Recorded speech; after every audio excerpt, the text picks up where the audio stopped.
Welcome back to Lesson 3 of the Kurdu Game Lab tutorial series. In Part 3, we're going to finish off our game by making sure that we can change levels, and then we'll have a look at how we can make each level a bit more difficult. Let's get started. So, at the moment I'm in the Load Game menu.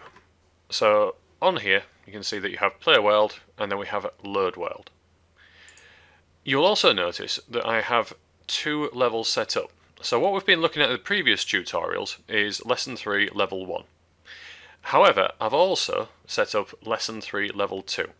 This is a prerequisite of being able to change levels. You must have created your new worlds first of all.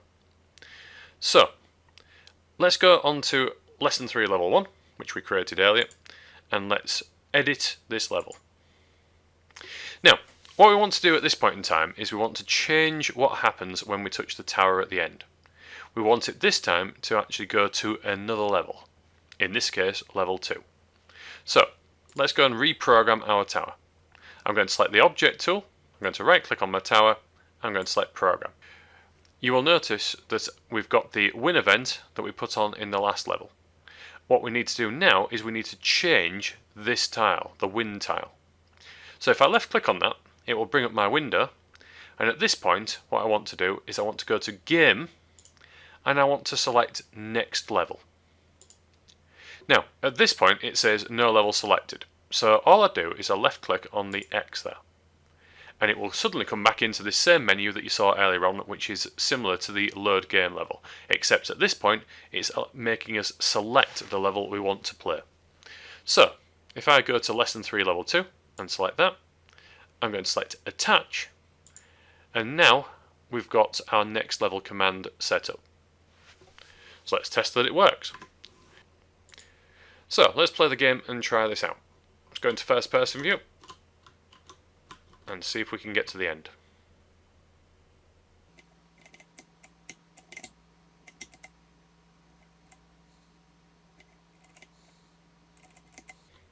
Now as we approach the tower, we should go on to our next level.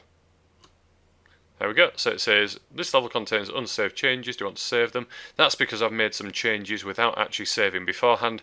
So if you get this message, click yes. Then click save, and then click save.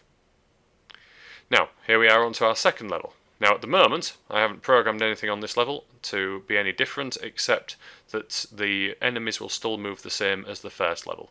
You will also notice though that there's some patches on the world which are of a different terrain type. What we're going to do now is we're going to have a look at coding this so that when we go over to these terrains we'll actually lose health and potentially die, but not immediately. So press escape, go onto the object tool, right click on my Kurdu and go to program. What we're going to do here then is on line 2 of our programming script we're going to say when, and this time we're going to go to more and select the option on land. We're then going to add a second option to this which says types, and the type of land which I had was this one which is highlighted here, number 2, and I'm going to select that and it will say when on that type of land do, and at this point we need to take health off our character. So in order to do that, go to combat, select damage this time rather than boom, unless you want to kill your character as soon as he touches that type of world. And then we need to also say how much damage to take each second that he's on it. So if I click the plus key, I'm going to select points, and I can select the number of hit points I want to take off my character. Now before I do this, it's worth noting that your character starts with 50 hit points, and in a few moments I'll show you how to change this if you wish. But I'm going to take 5 points of health off my character for each second he's on one of these different types of terrain. Let's try it out. So if I press the play key now, I'm just going to zoom in and I'm going to go and walk onto this patch of land. So what should happen is, there we go, he's died. He didn't die immediately, it took him a few seconds, but he's still gone. Now the problem we have here though is that we couldn't tell how quickly he was dying. So let's go back and have a look at our character. If we right click on our character with the object tool selected, you'll notice there's an option called Change Settings. In this, there are many different settings that you can play with, and it's worth having a go. We can change the speed in which they go forward, so that's the maximum speed. We can change the speed in which they turn. We can change the speed of how quick they get up to speed, and so on and so forth. What we want here, though, is to have a look at the hit points. So here, there's an option saying Show Hit Points. If I click that, so that it comes green, we'll be able to see a hit point bar above the head of our character. The other option as well is right below here, which says Max Hit Points, and this is where we can set how many hit points our character has. So in this instance, I'll move it up a little bit until I get to 100.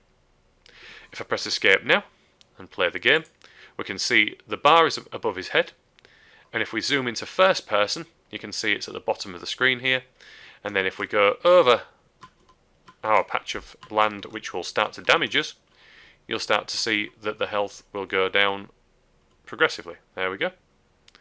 And then we're dead. Have a play with these settings and see what you can do. This concludes Lesson 3. I suggest you try developing another couple of levels for this game, changing the number of enemies, their speed, and the paths they patrol.